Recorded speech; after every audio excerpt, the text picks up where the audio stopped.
Hi, hello. We are going to be checking in on the energies of our Earth sign babies for March.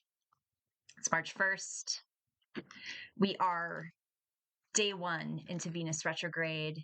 We are day one into a month whose astrology is one for the books.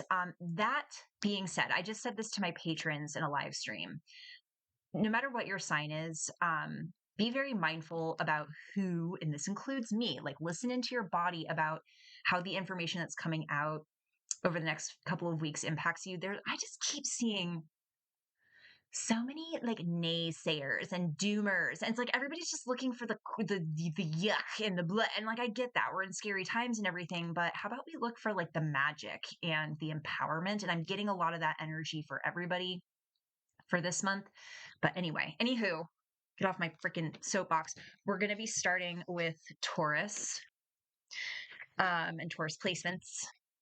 Just see what we got for the month of March.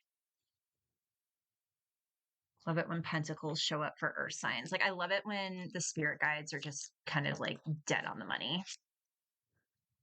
Animal spirits. Interesting. This is usually a card I like to get a clarifier around. Let's lean in, Taurus, and see what we got for you for this month.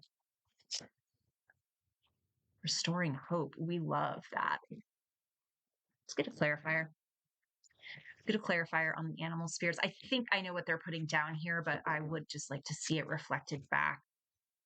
More animals, King of Coins. It does have to, okay. This is a pretty specific message. This could be for somebody with a Venus Taurus, or you also have your Taurus and Venus. There's something about, I don't know if this is a business opportunity, but something lucrative around working with your connection to the animal world. I am getting some kind of creative energy. So maybe you're a sculptor, maybe you crochet, maybe you're a 2D artist, maybe you make essences or something, but there's something about working with your kinship to your animal helpers that's showing up very, very strongly for at least a couple of you in this Taurus reading. I know this is very, very specific. Anytime animal spirits comes forward, generally it's a sign that we want to pay attention to, like, say we're getting visitations from a certain kind of bird, a lizard, a bug. Think about what that animal means to you. For me, I have an ancestor that shows up as a red-tailed hawk. I see them at least once a day.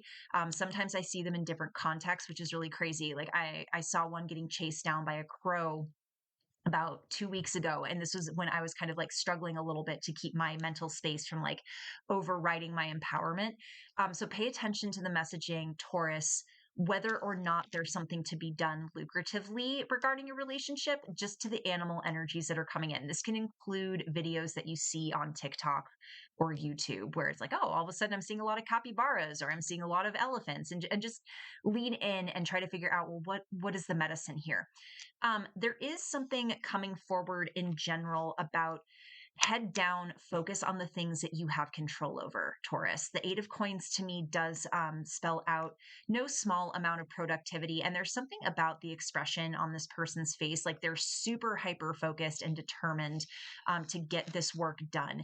And it kind of feels like, if some of these psychics are picking up on the right frequency, there could be a lot of like craziness in the news. Like, I don't know. I'm kind of desensitized to how crazy the news is at this point, y'all. Maybe it just hit me too quickly.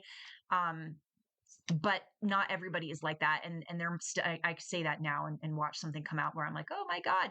But this kind of feels like a good way to keep yourself from getting pulled into nonsense that isn't yours. I'm loving this restoring hope card. I kind of want to zoom in on this. It's just so lovely. It's so gentle. And I'm getting this around the Venus retro. I'm getting this around the Venus retro. Something about like think about, and this is for everybody, think about where you were in 2017 in the springtime and where you were in 2009 in the springtime and what was happening in your life then. Similar energy being reflected back through the Venus retrograde, but it's a different game now. Like the matrix has changed a lot since then. We've changed a lot since then. And I think what a lot of people are going to notice for this Venus retrograde is that they've done a lot of work around healing codependency. They've done a lot of work around self-empowerment. They've done a lot of work to really just like come into themselves and recognize that they don't need anybody else's permission to really be the best version of them. And this does feel specifically tied to like financial abundance and wealth. So I kind of love this for Taurus. It's a very Taurian reading for sure. So that's for my Taurus babes. Now we are going to move to our Virgoans. Our Virgoans. Just do a little quick shuffle here for you guys. Quick little shuffle. We got that full moon eclipse coming up in Virgo. I'm honestly more concerned about the eclipses than I am about Venus retrograde, to be honest, which is kind of cute coming from me because where I was in 2017 during the springtime, during both of those years, most devastating breakups of my entire life. But this time I'm not in a relationship. So I'm like, how does Venus want to wreck me this time? I don't think she's going to. I think this is going to be more of a review around growth. All right, Virgo. Temperance.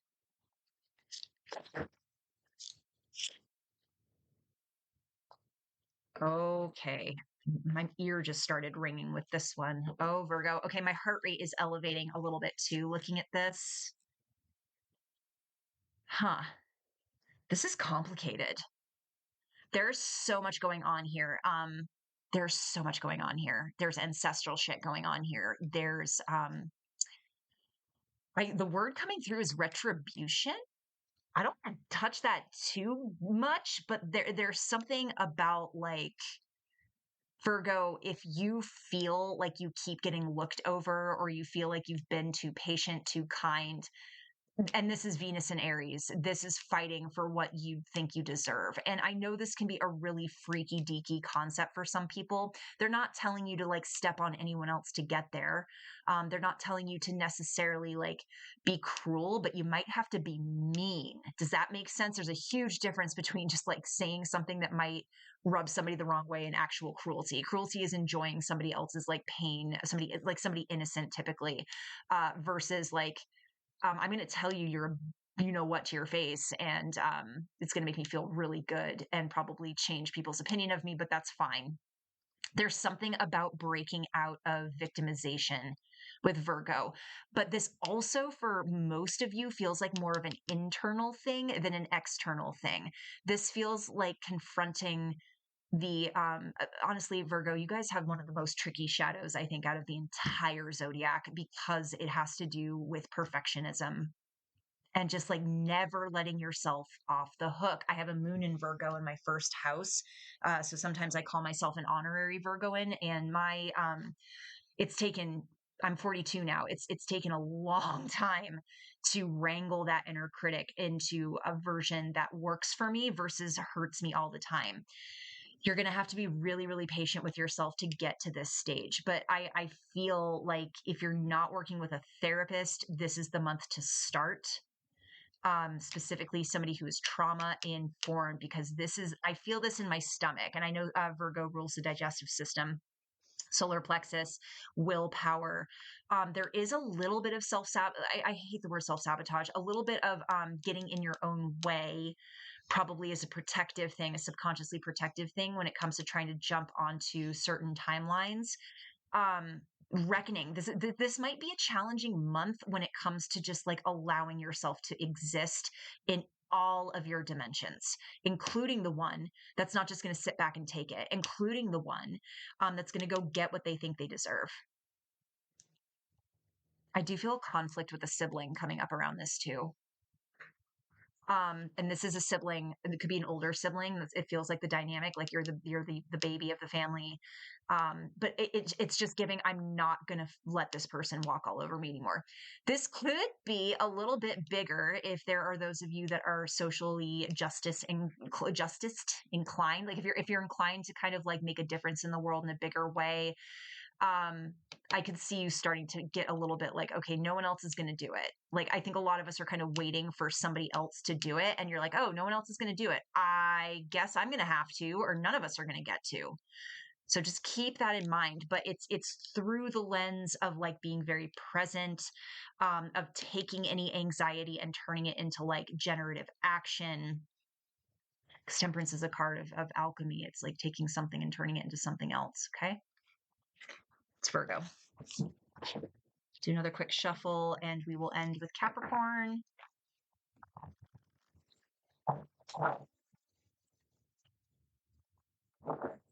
Capricorn.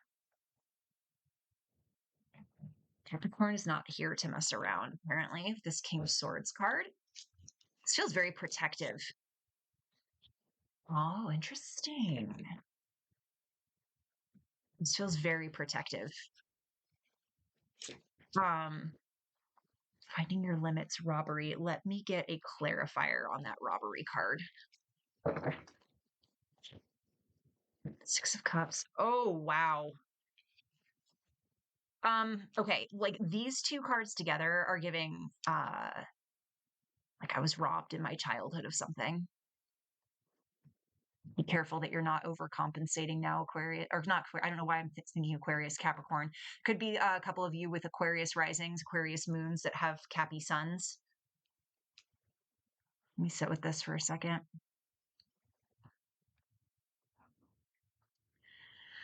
It's giving Mercury and Venus retrograde together. It's giving similar vibes to Virgo a little bit. Like this is a shadow work heavy reading when it comes to understanding your own authority, understanding and being honest with yourself. If there were things that were taken from you in childhood that you had no control over, this could involve opportunities to go to certain kinds of schools. There could have been financial limitations. There could have been abuse. There could have been any number of things where you feel like your childhood should have been different. And there's a warning about overcompensating for that. And there's also an invitation to really dig in and find out where you can stand in your power while still, I think, remaining conscious and loving towards yourself. The King of Swords can be brutal. Like the King of Swords is a very linear, like one track, like not one track mind necessarily, but very into like facts and objectivity and the rational and very left brain. And the Six of Cups is such a sweet, sweet card. And the finding your limits, it's like you don't have to be so tough all the time just to prevent yourself from feeling grief. Sometimes you just have to feel the grief. And again, maybe this is just me and I'm projecting, but 7 times, at like 70% of the time during eclipse season, I just cry like that grief that we all stash away, whether it's connected to a loved one passing, a sense of self, a difficult memory. It just I let it I let it rip. I let it come to the surface and purge a bunch. I purge a lot during eclipses. So Capricorn, what I'm hearing from one of your guides, they're saying level out, like find the balance between being like really in your masculine, really in your, this is how things are and this is my boundary, blah, blah, blah, and finding your limit with that so that your heart does not get closed off in the process. Is there anything else I want to tell Capricorn? I feel like there's something else.